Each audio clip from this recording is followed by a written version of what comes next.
So ako nga pala si Brother Respino. So nandito ako para magkaroon lang ng kunting katanungan lang. Mabilis lang to siya, hindi to siya matagal. Mga 5 oras lang siya. Ay, hindi. Hindi. Ano pala pangalan mo, sis? Ang Princess J po, Espanyola. Princess Espanyola, no? Princess J Espanyola po.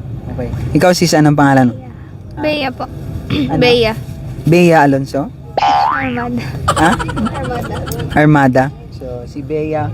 So, yun, si Bea Armada. So, marahil na gulat kayo kung ano yung tatanong namin sa inyo, pero may tatanong lang kami na isang bagay na napakahalaga. Ano ang pinakamataas mong pangarap sa buhay mo? Yung makapagtapos, tapos yung makamit ko yung pangarap ko, tapos magkaroon ng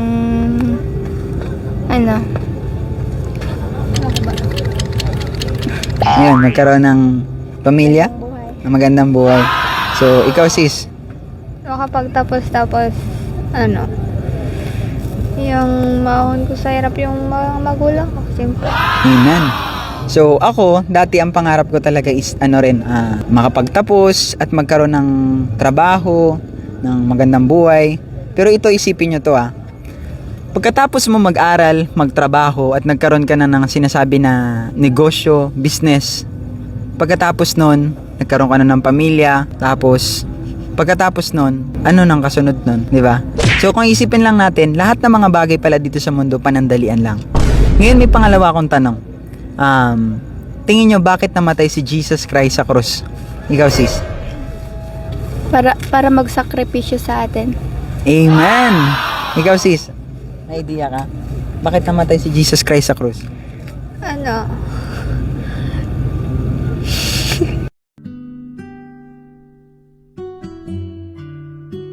Totoo. Natatawa ka? Mahihain kasi ako. Okay lang yan. So, eto. Sige sis, dito ka. Okay lang. So, alam nyo ba na namatay si Jesus Christ sa krus ng Kalbaryo para pagbayaran ng ating mga kasalanan? Amen. So, naniniwala ka ba na lahat ng tao ay makasalanan? Opo. Amen. Sabi sa Bible, sapagkat lahat ay nagkasala at walang nakakabot sa kaluwalhatian ng Diyos. Ibig sabihin, ako, ikaw, lahat ay nagkakasala. Maraming mga tao nag-aakala sila na pag sinabing makasalanan, is yun lang yung mga pumapatay, yung mga nanre-rape, or yung mga nagnanakaw, kala nila yun lang. Pero, unaware tayo na sinabi ng Lord na magbasa ka ng Bible pero hindi ka nagbabasa, nagkakasala ka sa Kanya. Naniniwala ka ba doon, sis? Yes.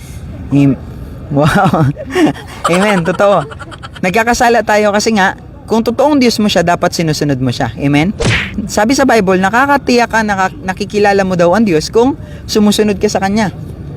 Hindi lahat na nagsasabi na Panginoon, Panginoon sa Panginoon ay maliligtas. Kasi hindi lahat sumusunod sa Diyos, tama? So, ito pa, may tanong pa ako. Nakakasigurado ka ba na buhay ka pa bukas? Hindi ko po masabi. Hindi mo masabi? Ikaw, sis, tingin mo buhay ka pa bukas? Hindi ko rin alam. Palay mo mamatay ako. Ito, hindi natin alam kung anong pwede mangyari bukas. Gusto ko lang i-share sa inyo kung paano nga ba maligtas ang isang tao. Willing ka ba na marinig yun, sis? Okay, so, in order para magkaroon ng kaligtasan yung tao, kailangan maintindihan niya na si Jesus Christ namatay sa krus ng Kalbaryo para sa atin. So, ang kailangan na lang natin gawin is manampalataya tayo kay Jesus. Maniwala ka na si Jesus namatay sa krus. So, kung ikaw, sis, titingnan mo yung kasalanan mo, kung papel to na magkakapatong, tingin mo makapal na? Makapal na siguro.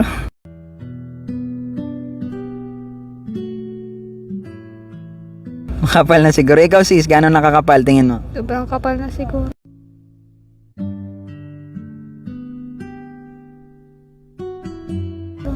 Amen. So, sabi sa Bible, ang kabayaran daw ng kasalanan, sabi sa Roma 16:3, ang kabayaran ng kasalanan, kamatayan. Ngunit ang kaloob ng Diyos ay buhay na walang hanggan sa pamamagitan ni Jesucristo nating Panginoon. Ibig sabihin, sis, yung kapalit ng ginagawa nating kasalanan, kamatayan. Dito sa mundo, may dalawang klaseng kamatayan. Unang kamatayan, ito yung physical na kamatayan. Ito lang yung pinaghahandaan na marami. Yung iba nakapag-loan na sila ng kabaong para pag namatay sila, meron ng kabaong na nakaready sa kanila. Yung iba naman, nag-ipon na ng pera para pag namatay sila, meron na silang naipon na maiiwan sa maiiwan nila. Amen? Yung iba naman, ayaw nilang mamatay silang mahirap, kaya nagpapayaman sila.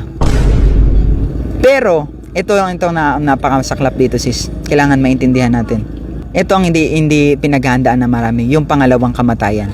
Ito yung spiritual na kamatayan. Dahil sa kasalanan, ang tao mapupunta sa saan? Imperno. Sa impyerno. Ibig sabihin, may punishment na nag-aantay sa atin. Amen? So, lahat tayo mapupunta ng Imperno. Amen, impyerno. Mapupunta tayo ng impyerno. Kasi lahat tayo nagkasala eh. Amen? So, dahil lahat nagkasala, ibig sabihin hindi natin maliligtas yung sarili natin. Kahit gumawa ka pa ng 1,000 mabuti dyan, kung gumagawa ka pa rin ng masama, kahit nalalait ka lang dyan, still nagkakasala ka pa rin. Maliit man o malaki, parehong kasalanan pa rin yun. At yung kabayaran ng kasalanan, kamatayan pa rin yun. Amen? Amen. Amen. So ito sis, try mo na ba na matalsikan ng mantika? Ikaw sis. Yes. Yung nagprito ako ng isda. Ayun, nagprito ka ng isda. Isipin mo sis, ikaw yung piniprito. Masakit ba? Siyempre, ano ko yan. Alam nyo, 1% pa lang yun ng impyerno. Intindihan natin? 7 times sa init. Ano? 7 times yung init at sa 7 times. Di ba? Sobra-sobra pa. At ang pinakamakasaklap doon, dito, siguro mapasok ka ng mantika, siguro maghilom pa yan ng after, sabihin na natin, 1 week, matagal na yon. Maghilom pa yon, di ba? Pero alam nyo ba kung ano meron sa impyerno? Araw-gabi kang pinapahirapan at habang buhay ka na doon. Kahit anong gusto mong gawin makabalik ka, hindi ka na makakabalik. Intindihan mo? Kahit gustuhin mo pa na magsisi ka pa ulit pagdating nandoon, wala ka na magagawa. Huli na ang lahat. At ayaw nating mapunta doon. So pero, doon tayo papunta kasi tayo ay mga makasalanan. Amen. Makasalanan tayo. Kaya nga ang ginawa ni Jesus, nagsakripisyo sa atin. Si Jesus na walang kasalanan, anong ginawa niya? Si Jesus ay pinaratangan, sinipa, sinuntok, pinadyakan, dinuraan, nilatigo, alang-alang sa atin para magkaroon lang tayo ng kaligtasan. Intindihan natin? Pinako siya sa krus, pinatay. Yan ang ginawa kay Jesus para lang magkaroon tayo ng kaligtasan. Ngayon, ang kailangan na lang natin gawin is manampalataya tayo kay Jesus. At talikuran at pagsisihan natin ang ating mga kasalanan at tanggapin natin siya bilang ating Panginoon. So, pag sinabing Panginoon, ibig sabihin siya yung pinaka nasusunod. Kung hindi ang Lord ang nasusunod, kung ang sarili natin, sino yung Panginoon natin? Si Satanas. Si Satanas. Ada, ganun na nangyayari, da. Dalawa lang yung pwedeng masunod dito sa mundo. Maring yung kaaway o yung Diyos mismo. So, gusto ng Lord siya yung sundin natin. So, tayo ay mapapahamak, kaya tayo niligtas ng Panginoon. Sa pagkakataon na to sis, gusto ng Lord, ikaw rin magkaroon ka ulit ng kaligtasan. Amen? So, hindi to nagkataon lang kung bakit ka na-sharean ngayon, kundi may purpose to si Lord. Amen? May purpose si Lord na ikaw mismo matanggap mo yung kaligtasan. Kasi, hindi natin alam kung bukas makalawa buhay pa tayo. Hindi na mahalaga nito kung ano pang magiging kamatayan natin. Ang pinakamahalaga dito, handa ba tayo pag namatay tayo? So, sa mga oras na to, willing ba tayo na tanggapin ulit natin si Jesus? Willing tayo? Willing ka sis? Of course. Yes. Willing ka?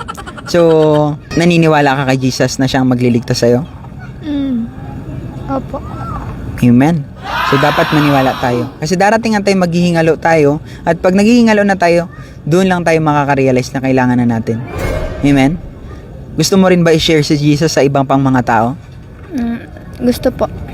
Amen. Ikaw sis, willing ka ba na ibahagi din si Jesus sa mas marami pa? Opo.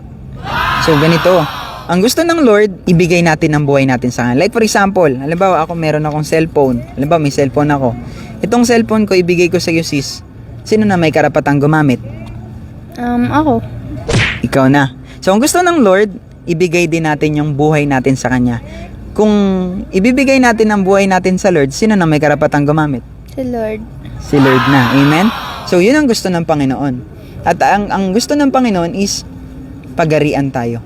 Siya yung pinaka naghahari sa ating buhay. So, sa mga oras na to, mag-pray tayo. Okay lang ba? Pray tayo. Tapos tanggapin natin si Jesus ulit sa buhay natin. Manalangin tayo.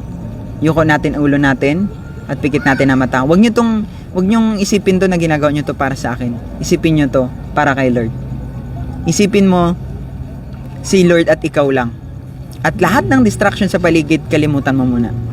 Amen? Hindi tayo nagpapa-impress sa kanila. Kahit yung video na to, hindi ko to ginagawa para lang sa sarili ko, kundi para ma-encourage din yung mas marami pa. So, sige, manalangin tayo. Tapos, i-repeat nyo tong sasabihin ko, okay lang?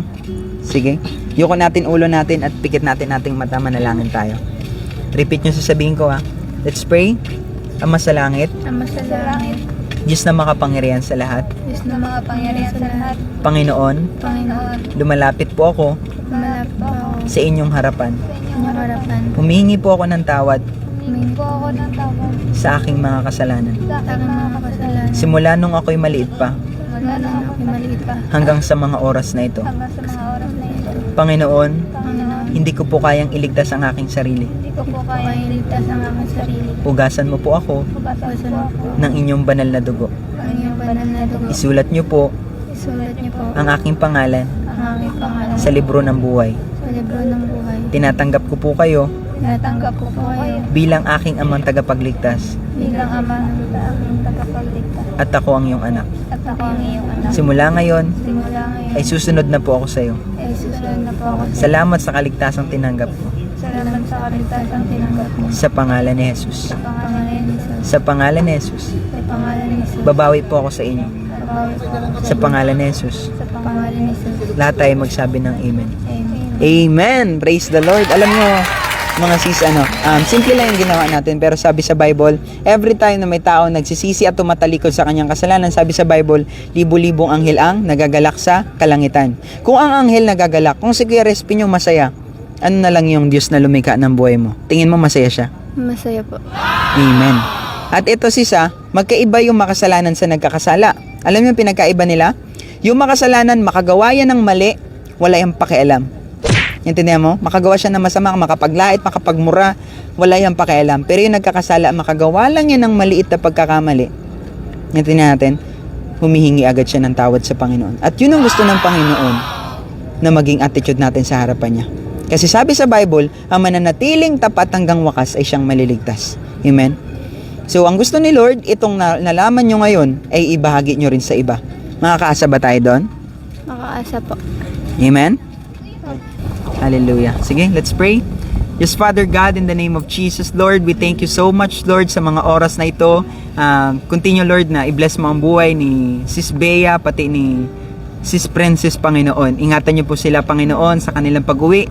At gabayin niyo po sila, Panginoon, na mga salita na narinig nila, Panginoon. Patuloy niyo pong iukit sa kanilang puso't isipan at di mananakaw ng kaaway. Naniniwala ka, O God, na marami pa pong mangyayari sa kanilang buhay, sa journey nila sa harapan mo, Panginoon. Patuloy mo silang pagarian, patuloy, Panginoon, na ikaw ang sundin nila, Panginoon, sa araw-araw ng kanilang buhay. Salamat, Panginoon. Ingatan niyo po kami sa aming paghiwalay. Salamat sa fellowship na to sa pangalan ni Jesus. Amen! Hallelujah. Sige sis, salamat. Sige, God bless. Walang sa Okay lang, okay.